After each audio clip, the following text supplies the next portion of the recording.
everyone, this is Tombstone, and welcome back to Roleplay Wednesdays, where I discuss with you guys all about what I do in the roleplay realm and what you guys can do in the roleplay realm. Last time we talked a little bit about genres and lore, specifically regarding what forums tend to do with lore and what kind of genres they have. Today we are going to be talking about characters, specifically regarding how to get your character on a roleplay forum. I apologize for not having this video up sooner.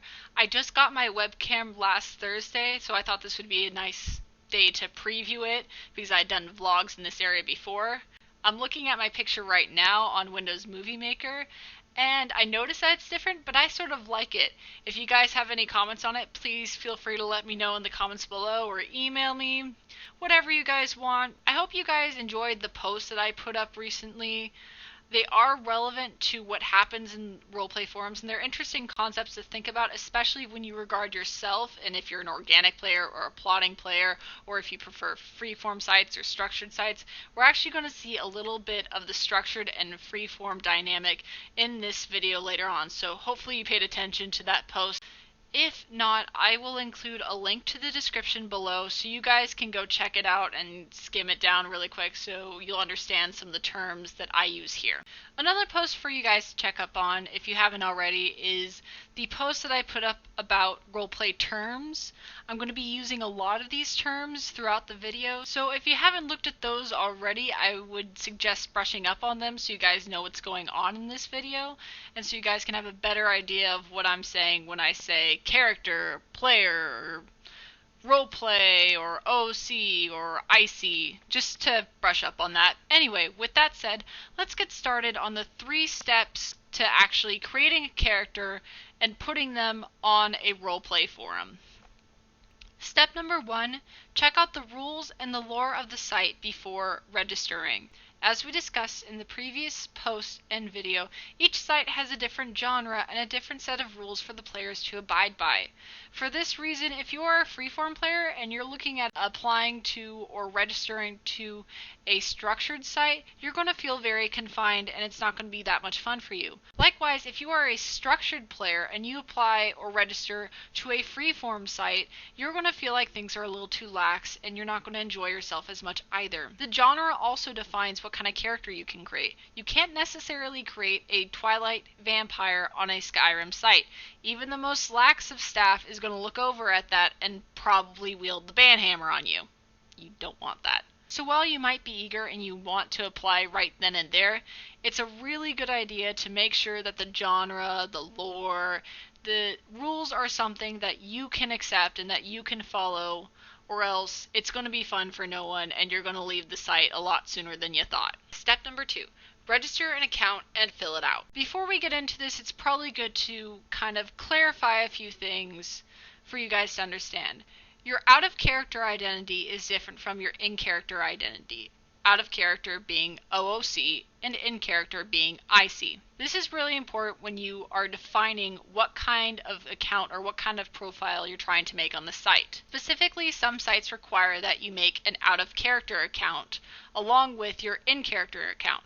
The OOC account is just as it sounds. It's the out-of-character account. It's your account, the player's account. A lot of sites have this because it's easier to defer which characters go where, which characters belong to which player.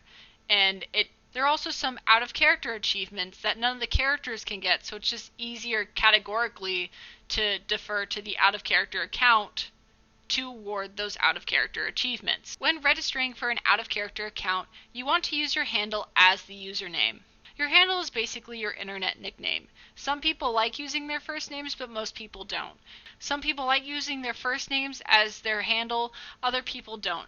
I went by Lugnugget for the longest time, and Tombstone is actually my pen name. That's just an example of a handle that I use, or a couple of handles that I use. Your handle is how you will be referred to on the site when you're in the C box or when someone wants to talk to the real-life player directly. They're not going to call you by your character name, though it's a mistake that a lot of people make. They are going to call you by your handle or your actual player username. Now, as for requirements for filling out the out-of-character information, a lot of people don't do that because they like keeping their information private. A lot of the sections include location, age, gender, and some people just don't like sharing that. I have never come across a forum that actually requires that you fill out any of these areas, and if you ever find yourself on one of those forums, or if you ever think about registering for a forum that requires you to type out your location or your private information, I would definitely strongly advise not going on that forum. No one should ask for your personal information on the internet, just as a rule of thumb in general. That is why we have usernames, handles, identities that we go by only on the internet, so we can keep that out of the hands of strangers that we don't know. Still, some people actually enjoy taking advantage of this opportunity to have a little fun with their identities or their accounts. Here's an example of what people like to do. Name: Greek god. Gender: male. Species: divine. Age: older than you, mortal. Appearance: dead sexy. Personality: I like to strike heathens with my bolts. That's just an idea you can do with your OOC account if you're feeling up to it. I tend to have a lot of fun with it, mostly with the location part. I've seen a lot of people do under your bed, behind you, in your closet. Otherwise, the OOC account isn't really monitored or restricted. The only thing you tend to get is whether a site actually permits it or requires it. Some sites require for a person to have an out-of-character account, other sites don't like them, and some sites really don't care either way. However, the important part about that is it's different from your in-character account. Your in-character account, or your IC account, is your character's profile. A player can have multiple character profiles or character accounts depending on how many characters they have. What I'm saying is, it's not like World of Warcraft where you make one username and then under that you make a different set of accounts. The in-character account, or the character account, the character account tends to be a little bit more restricted and monitored, especially under the character creation guidelines. You have two main areas you want to pay attention to, which are appearance and personality. Oftentimes these areas have a word count attached to them, especially on structured sites. Some people want you to flesh out these areas so they understand that you have an idea of what your wolf is like. The appearance tends to be the more monitored of these two, specifically because they want to make sure that your character, appearance-wise, follows the rules of the site. It's the idea that they don't want a dragon on the World War II roleplay website. One example is on the site that I work on, Into the Mist. We require that all wolves that apply to the site have natural fur colors, which basically means that we don't want any pink or purple wolves. While we do have a shop item for points that allow wolves to be red or gold or anything that's outside of their natural species color, it's still required that you buy that with points, and it's not like you can buy any pink or purple wolves.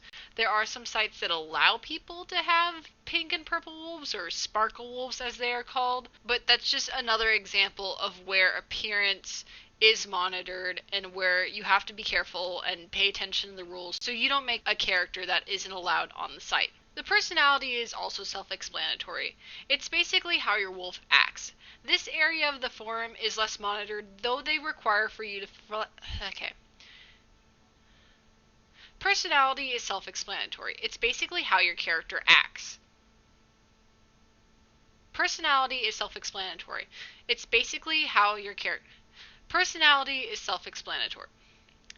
Personality is self-explanatory. It's how your character acts. This area of the profile is a little less monitored than the appearance portion, though many sites still require that you fill it out to the same degree. It's less monitored because it's basically how you play your character. You can't exactly play a character as an optimist when you have defined them as a pessimist. If a staff comes in and says that your pessimistic character has to be optimistic, then you can't really play the game, because according to what you think and according to how you see this character's backstory, you can't exactly play them as an optimist because it doesn't make sense to you. So that's why staff don't require that your character be a certain personality if you make them a certain way. The only situation where that's an exception is when the character has a mental illness. Sometimes when a player submits a character with a mental illness, staff will step in and ask or make sure that the player understands the mental illness so they can accurately represent it and respect the illness and the people with that illness.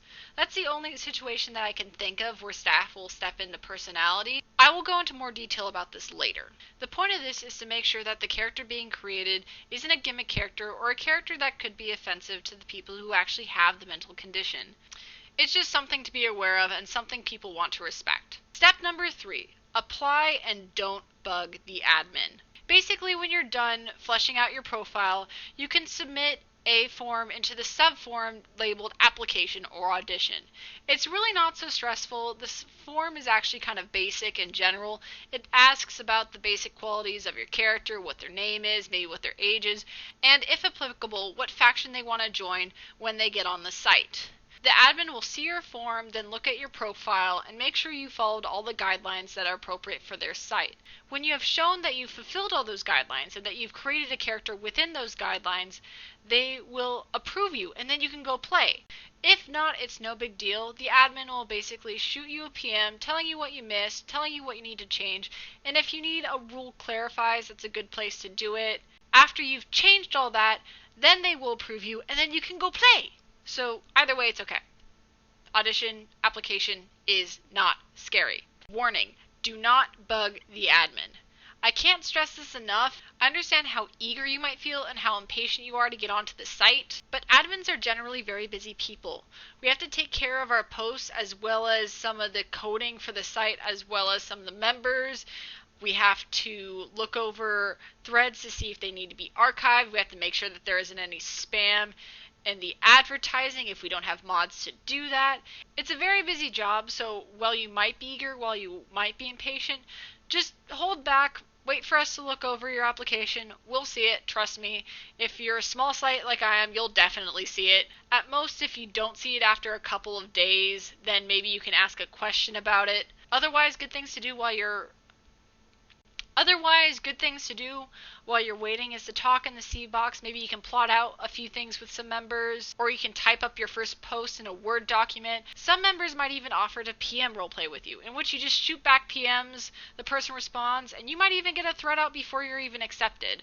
I really hope this gave you a little information on the character creation process. Next time, I'll go into a little bit more detail about what characters you tend to see when you get on a roleplay website. Please feel free to comment, email me any questions, comment me any questions. Please comment and tell me what you think of the video. If you have any questions, you can email me any questions. Tell me what you think of the new webcam, what kind of character you would like to create. What are some of your stories in the character creation process?